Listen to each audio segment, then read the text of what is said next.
बिस्मिल्लाहिर्रहमानिर्रहीम। Parliament house से इमरान वसीम आपकी खिदमत में हाज़िर है। नाज़रीन, अब से कुछ देर पहले हुकूमत की जानिब से जो मुजवज़ा आइनी तरमीम का मुसवदा था उसे 2/3 अक्सरियत से सेनेट के ऐवान से मंजूर करवा लिया गया और अब से कुछ देर में ये जो मुसवदा सेनेट के ऐवान की जानिब से कसरत राय से 2/3 अक्सरियत से मंजूर किया गया है, इस मुसवदे को मंजूरी के लिए कौमी असम्बली के ऐवान में पेश किया जाएगा और फिर शिकवार ये जो 26वीं आइनी तरमीम है इसके नुकात की कौमी असम्बली के ऐवान से भी मंजूरी लेने के बाद फिर हतमी मंजूरी के लिए जो 26वीं आइनी तरमीम का ड्राफ्ट है जिसे दोनों ऐवानों की जानिब से मंजूर किया जाएगा, इस पर सिग्नेचर के लिए, इस पर एसेंट के लिए सदर पाकिस्तान आसिफ अली जरदारी को ये आइनी तरमीम भिजवा दी जाएगी। लेकिन आज सेनेट के ऐवान से आइनी तरमीम मंजूर होने के बाद एक तीर से दो शिकार होने का क्या मामला है और फिर हुकूमत का प्लान क्या था, कौमी असम्बली में हुकूमत का प्लान क्या है, तहरीक इंसाफ बिला आखिर किस बात पे मान गई है, और फिर इस नुक्ते पर भी हम बात करेंगे कि जस्टिस याहिया अफरीदी और जस्टिस मंसूर अली शाह कैसे दोनों जो है वो फेवरेट की दौड़ में शामिल हो गए हैं। तो इन तमाम नुकात की जो डिटेल्स हैं व्लॉग में आप देखने वालों के साथ हम शेयर करने जा रहे हैं। लेकिन सबसे पहले हम बात करेंगे जब सेनेट के ऐवान की कार्रवाई का आगाज़ हुआ उससे पहले क्या होता रहा पार्लियामेंट हाउस की राहदारियों में। आज नाज़रीन जब बिलावल भुट्टो ज़रदारी पार्लियामेंट हाउस में पहुंचे तो उनसे एक सहाफ़ी की जानिब से सवाल किया गया कि क्या जो जस्टिस मंसूर अली शाह हैं वो फेवरेट हैं कि वो चीफ जस्टिस ऑफ पाकिस्तान बनेंगे। तो इस पर बिलावल भुट्टो ज़रदारी की जानिब से जो जवाब दिया गया उस जवाब में बिलावल भुट्टो ज़रदारी ने chief justice of Pakistan justice Qazi Faez साहब को इस तरह कि उसने बड़े ज़बरदस्त फ़ैसले किए हैं, बड़े ज़बरदस्त तरीके से अपने ओहदे की जो जिम्मेदारियाँ थी वो उन्होंने सर अंजाम दी हैं। और फिर बिलावल भुट्टो ज़रदारी ने इस बात का मुतालबा भी किया कि जो एक कैंपेन चलाई गई, जो एक प्रोपोगंडा किया गया कि जस्टिस काजी फाइज साहब जो है वो तोसी चाहते हैं। बिलावल भुट्टो ज़रदारी ने कहा कि कोई भी उस शख्स के पास चला जाता, उससे जाके पूछ लेता तो वो इनकार कर देते और वो तोसी लेने के लिए बिल्कुल भी रजामंद नहीं थे। और बिलावल भुट्टो ज़रदारी ने कहा कि जिन लोगों की जानिब से भी काजी फाइसा के खिलाफ एक्सटेंशन लेने का प्रोपोगंडा किया गया या जस्टिस काजी फाइसा को नवाजने का प्रोपोगंडा किया गया, इस आइनी तरमीम के ज़रिए उन लोगों को चीफ जस्टिस काजी फाइसा से माफ़ी मांगनी चाहिए। सेनेट की नाज़रीन कार्रवाई जो कि 3.5 घंटे तक जारी रही, इस आइनी तरमीम की मंजूरी के हवाले से जब सेनेट के इजलास की कार्रवाई का आगाज़ हुआ तो जो डिप्टी वज़ीर आज़म इसहाक़ डार उनकी जानिब से करारदाद पेश की गई कि जो नुक्ता जो क्वेश्चन आवर्स है उसको सस्पेंड किया जाए, रूल्स को रिलैक्स करके। तो क्वेश्चन आवर्स जो है उसको सस्पेंड कर दिया गया और फिर जो वज़ीर कानून आज़म तारड़ साहब हैं उनकी जानिब से 26वीं आइनी तरमीम का जो मसवदा है वो ऐवान में पेश किया गया और इब्तदाई उनकी जानिब से तकरीर भी की गई और उन्होंने कहा कि क्यों ये आइनी तरमीम जो है वो जुडिशल रिफॉर्म्स के लिए इंतहाई ज़रूरी है। लेकिन जो अहम बात है आज़म तारड़ साहब ने अपनी स्पीच में की, अपनी तकरीर में की, उसमें वज़ीर कानून तारड़ साहब का ये कहना था कि पिछले चंद माह में उनकी chief justice of Pakistan justice Qazi Faez के साथ 3 बार मुलाकातें हुई हैं और इन तीनों मुलाकातों में जस्टिस काजी फाइसा ने किसी किस्म के एक्सटेंशन या किसी किस्म का नया ओहदा अपनी रिटायरमेंट के बाद या रिटायरमेंट से पहले लेने से इनकार कर दिया। यानी आज वज़ीर कानून एक मरतबा फिर सेनेट के ऐवान में उस बात को दोहरा रहे थे जो हुकूमती ज़राए से हम खबरें आप देखने वालों के साथ शेयर करते रहे कि काजी फाइसा एक्सटेंशन नहीं चाहते और वो 25 अक्टूबर को अपनी जो रिटायरमेंट एज है उसके ऊपर वो अपने घर चले जाएंगे और वो किसी किस्म की एक्सटेंशन या किसी किस्म के नए ओहदे में जो है वो दिलचस्पी नहीं रखते हैं। इस बात को आज एक मरतबा फिर जब 26वीं आइनी तरमीम का मसवदा पेश किया गया, वज़ीर कानून आज़म नज़ीर तारड़ की जानिब से जो है इसको क्लियर कर दिया गया, इसको वाज़े कर दिया गया। नाज़रीन इस सेनेट की कार्रवाई में जो हुकूमती बेंचों की जानिब से जो अरकान खड़े हुए, जो सेनेटर खड़े हुए, उनकी जानिब से आइनी तरमीम के हक़ में जो है वो तकरीरें की गई, उसकी लॉजिक पेश की गई और जो तहरीक इंसाफ से वाबस्ता जो लोग थे, मतलब अली ज़फ़र साहब ने खिताब किया, बैरिस्टर अली ज़फ़र साहब ने, उसके साथ साथ जो है MWM के जो सरबराह हैं राजा नासिर अब्बास साहब, उनकी जानिब से खिताब किया गया और राजा नासिर अब्बास ने जब खिताब किया तो उसमें उन्होंने मौलाना फजल रहमान साहब का शुक्रिया अदा किया और उसमें राजा नासिर अब्बास का ये कहना था कि ये जो मसवदा आज ऐवान में मंजूरी के लिए पेश किया गया है तहरीक इंसाफ का और MWM के सरबराह राजा नासिर अब्बास का ये कहना था कि मुशावरत के लिए जो है वो वक्त नहीं दिया गया, जल्दबाजी में ये आइनी तरमीम जो है वो लाई जा रही हैं, आइन में तरमीम की जा रही है। और फिर उनका एक जो नुक्ता था कि इस तरमीम में जो मौलाना फजल रहमान साहब का किरदार था, उससे जो सांप का जो सर है वो कुचल दिया गया है। यही बात मौलाना फजल रहमान साहब ने भी अपने घर के बाहर मीडिया के साथ गुफ्तगू करते हुए, प्रेस टॉक करते हुए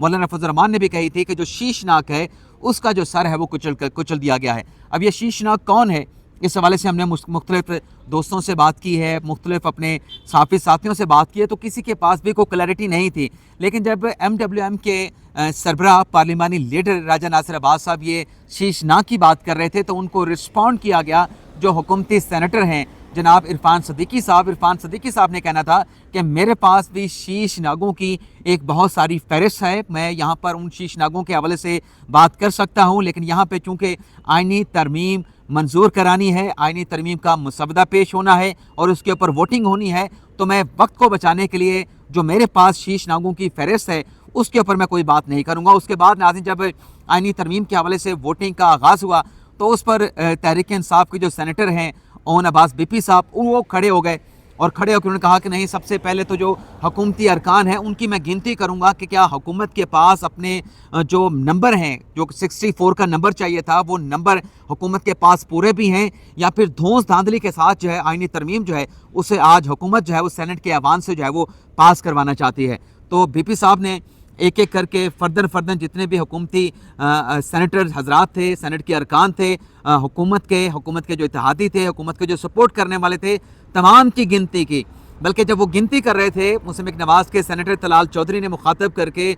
पुकार के कहा ओन अब्बास बिपी साहब को कि आप ये गिनती शिनती ना करें, मेरे पास आ जाए, मैं आपको पूरी लिस्ट दे देता हूँ कि कौन से अरकान जो है वो आइनी तरमीम के हक़ में जो है वो वोट डालने जा रहे हैं। और फिर यही बात जो है जब गिनती जारी थी ओन अब्बास बिपी की जानिब से चेयरमैन सेनेट यूसुफ रज़ा गिलानी की जानिब से भी ओन अब्बास बिपी साहब से कहा गया कि आप जो गिनती कर रहे हैं, आपसे बेहतर गिनती तो जो मीडिया के नुमाइंदे प्रेस गैलरी में बैठे हैं, आपसे ज़्यादा बेहतर जो गिनती है वो प्रेस के नुमाइंदे कर रहे हैं। लेकिन बहरहाल वो शिकवार जो है, जो नुकात थे 26वीं आइनी तरमीम के, उसकी शिकवार जो है वो सेनेट के ऐवान से जो है वो मंजूरी ली गई और अरकान जो है उसकी मंजूरी के लिए खड़े होते थे। और फिर जब ये सारा प्रोसेस मुकम्मल हो गया तो फिर आखिर में जो एक प्रोसेस होता है जो कि कॉन्स्टिट्यूशन में दिया गया है कि तो जो लॉबीज़ हैं वो तो पहले तमाम जो दरवाजे थे सेनेट के ऐवान के वो बंद करवा दिए गए थे। इवन के जो प्रेस गैलरी में बैठे साफ़ी थे उनके दरवाजे भी बंद करवा दिए गए थे कि साफ़ी भी बाहर नहीं जा सकते। जब ये गिनती का सारा शिकवार अमल मुकम्मल हो गया उसके बाद फिर जो सेनेटर हजरात थे, चेयरमैन सेनेट यूसुफ गिलानी साहब ने कहा कि जो तरमीम के हक़ में है, मेरे राइट साइड पे जो लॉबी है वो अपना नाम लिखवाते जाएं, सिग्नेचर करते जाएं और इस मेरे राइट साइड वाली जो लॉबी है उसमें दाखिल होते जाएं। और जो तरमीम के मुखालिफ हैं वो मेरे लेफ़्ट साइड पे जो लॉबी का रूम है वो वहाँ पे मौजूद जो डाइस है वहाँ पे जाके अपना नाम लिखवाएं और लेफ़्ट साइड वाली लॉबी के अंदर दाखिल हो जाएं। तो इस तरीके से यह गिनती का प्रोसेस जो है 2/3 अक्सरियत का पूरा किया गया। और जब यह गिनती का प्रोसेस मुकम्मल हो गया, पूरी वीडियोस जो है वो बनाई गई कि किस तरीके से वोट डाला है, कौन कौन सा जो सेनेटर था उसने किस के हक़ में वोट दिया है, तरमीम के हक़ में दिया है, तरमीम की मुखालफत में दिया है, ये पूरी वीडियो जो है बनाई गई। उसके बाद जब ये पूरा गिनती का प्रोसेस मुकम्मल हुआ तो तमाम अरकान को जो है वापस सेनेट के ऐवान में लाया गया और सेनेट के ऐवान में लाने के बाद यूसुफ रज़ा गिलानी जो है उनकी जानिब से आइनी तरमीम के मुसवदे के हवाले से हतमी तौर पर ऐलान कर दिया गया कि 2/3 अक्सरियत से 65 वोट जो है वो आइनी तरमीम के हक़ में पड़े हैं और 4 वोट जो हैं वो आइनी तरमीम के ख़िलाफ़ दिए गए हैं। लेकिन आज इस शिकवार मंजूरी के अमल में जो एक चीज़ देखी गई जिस पर सोशल मीडिया पे भी बात की जा रही है कि जो मौलाना फजल रहमान साहब की तजवीज़ थी कि जो सूद का निज़ाम है उसका ख़ात्मा होना चाहिए, सूद के निज़ाम के ख़ात्मे के हवाले से जब तजवीज़ जो है, तरमीम जो है वो पेश की गई सेनेटर कामरान मुर्तज़ा जिनका ताल्लुक़ मौलाना फजल रहमान साहब की जमात जमीयत उलमा इस्लाम फे से है, तो इस तरमीम पर भी जो है वो तहरीक इंसाफ के लोगों ने मौलाना फजल रहमान साहब को सपोर्ट नहीं किया। और अब सोशल मीडिया पे बात की जा रही है कि तहरीक इंसाफ वाले तो रियासत मदीना बनाने चले थे, रियासत मदीना में तो सूद को, शराब को हराम करार दे दिया गया था और अब एक अगर मौका आया था सूद के निज़ाम के ख़ात्मे का और माशी निज़ाम को जो है सूद से पाक करने का, तो तहरीक इंसाफ जो कि बात तो रियासत मदीना की बनाने की बात करती है, लेकिन सूदी निज़ाम के ख़ात्मे के हवाले से तहरीक इंसाफ वालों ने अपना जो किरदार है जो उनको अदा करना चाहिए था वो किरदार अदा नहीं किया गया। इसके साथ साथ नाज़रीन एक और नुक्ता ये भी है कि जो इस मसवदे को सेनेट के ऐवान में पेश करने से पहले जो बहुत सारी बातें की गई कि पीटीआई के अरकान हैं और पीटीआई के लोगों ने खुद कहा कि हमारे कुछ ऐसे सेनेटर हजरात हैं जो इस आइनी तरमीम में हुकूमत को सपोर्ट कर सकते हैं, जिनको अगवा कर लिया गया है, जिनको करोड़ों रुपए की, अरबों रुपए की ऑफर्स की जा रही हैं। आज कोई ऐसा पीटीआई का रुकन जो है, सेनेटर जो था, वो सेनेट के अवान में मौजूद नहीं था जिन्होंने इस आइनी तरमीम के मामले पर जो है हुकूमत के बिल की सपोर्ट की हो या हुकूमत की बिल की मुखालफत की हो। ऐसा कोई सेनेटर जो है हमने नहीं देखा है। हाँ, 4 सेनेटर थे, बाकी तहरीक इंसाफ की अपनी हिकमत अमली थी कि बाकी सेनेटर हजरात को आज ऐवान में आने का नहीं कहा गया था। तो ये पूरा जो एक बयानिया था वो आज किसी तरीके से भी जो है इस वोटिंग के हद तक तो दुरुस्त साबित नहीं हुआ है। हमने ये भी देखा है कि सोशल मीडिया पे ये भी कहा गया कि ये फ़लाँ खुफिया रास्ता है, ये फ़लाँ खुफिया रास्ता है जहाँ पर जो पीटीआई के जो लोग हैं जिन पे दबाव डाला गया है, जिनको पैसों की ऑफर्स की गई है, जो हॉर्स ट्रेडिंग की गई है। बल्कि इसमें तो चीफ जस्टिस काजी फायसा की बात की गई कि 63A का जो फैसला जिसमें कॉन्स्टिट्यूशन को रीराइट किया गया,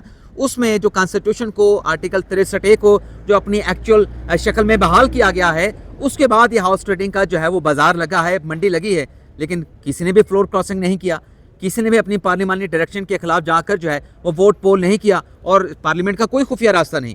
कोई ऐसा खुफिया रास्ता नहीं, तमाम ओपन रास्ते हैं। तमाम जो है वो रास्ते पूरे साफ़ी जानते हैं, यहाँ पे आने वाले लोग जानते हैं। जो पार्लियामेंट की जो राहदारियाँ हैं वो उसमें कौन कौन सा रास्ता किस जानिब जाता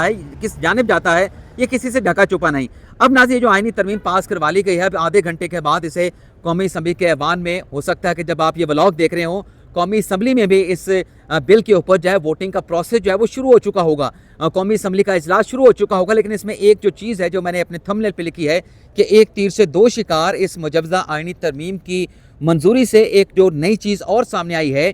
कि जो चीफ जस्टिस है, जिसके लिए पैनल बनाया गया है कि 3 जजेस का पैनल आएगा, उसमें 3 जजेस के पैनल के हवाले से वैसे नाज़रीन आपको ये भी बताते चलें कि कमेटी के नाम भी तकरीबन फ़ाइनल हैं। जो पार्लियामेंट्री कमेटी बननी है, जिसमें अरकान होंगे, 8 कौमी असम्बली के रुकन होंगे, 4 जो है वो सेनेट के अरकान होंगे, वो नाम भी ग़ालिबन जो है वो फाइनलाइज़ किए जा चुके हैं। जैसे ही आइनी तरमीम मंजूर होगी, उस पार्लिमानी कमेटी का जो नोटिफिकेशन है जिसमें अगले नए चीफ जस्टिस का इंतखाब करना है, उसका भी साथ में सर्कुलर या नोटिफिकेशन जो है वो पार्लियामेंट की जानिब से जारी कर दिया जाएगा। लेकिन जब ये पार्लिमानी कमेटी बैठेगी जिसने 22 अक्टूबर तक नए चीफ जस्टिस का नाम फाइनल करना है, 3 नामों का जो पैनल है वो सीनियर मोस्ट जजेस का वो वज़ीर आज़म को भिजवाना है और फिर वज़ीर आज़म उस पर एडवाइस करके चीफ जस्टिस के अपॉइंटमेंट का जो मामला है, जो समरी है, वो सदर पाकिस्तान को भिजवाएंगे। तो उसमें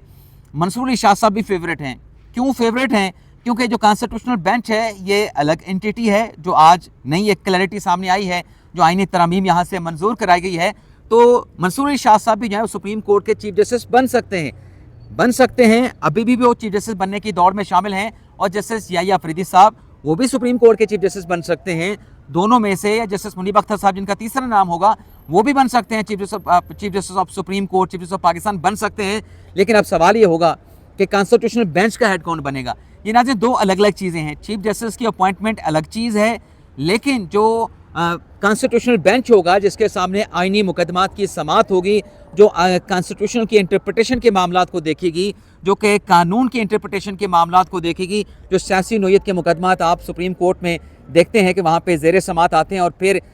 उसमें लंबी लंबी समातें होती हैं, बड़े अहम रिमार्क्स होते हैं। उस बेंचेस की जो तश्कील है वो जुडिशल कमीशन करेगा। जुडिशल कमीशन में सुप्रीम कोर्ट के 5 जजेस होंगे, 5 जजेस के साथ अटर्नी जनरल होंगे, वज़ीर कानून होंगे, सुप्रीम कोर्ट बार के एक सीनियर वकील होंगे जिसकी नॉमिनेशन पाकिस्तान बार कौंसिल करेगी, और 4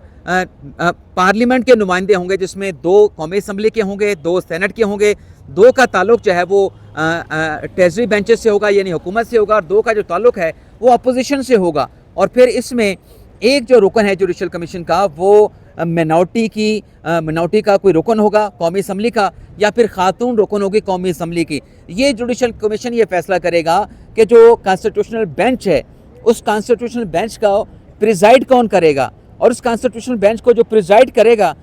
वो उस बेंच को हेड करेगा, उस बेंच की सरबराही करेगा। और जो फिर कमेटी बनेगी, जो भी जज जो है सुप्रीम कोर्ट का कॉन्स्टिट्यूशनल बेंच की जिसको सरबराही सौंपी जाएगी, उससे नीचे जो 2 सीनियर मोस्ट जजेस होंगे, वो 3 रुकनी कमेटी बनेगी उनकी। और फिर वो कमेटी 100 मोटों के मुकदमात के हवाले से फैसला करेगी कौन सा केस सुनना है, कौन सा केस नहीं सुनना है। लेकिन 5 रुकनी बेंच बनाना है, 7 रुकनी बेंच बनेगा या 8 रुकनी या 10 रुकनी या फुल कोर्ट बनेगा, इसका फैसला जो है वो जुडिशल कमीशन करेगा। और जुडिशल कमीशन में जो हमें आज बात समझ आ रही है उसमें हो सकता है कि मंसूर अली शाह साहब को जो है वो चीफ जस्टिस ऑफ पाकिस्तान बना दिया जाए और जो कॉन्स्टिट्यूशनल बेंच है उसका सरबराह जो है वो या जस्टिस याह्या फरीदी साहब को या फिर जस्टिस अमीनुद्दीन खान साहब को जो है वो कॉन्स्टिट्यूशनल बेंच का जो है वो सरबराह बना दिया जाए। तो इस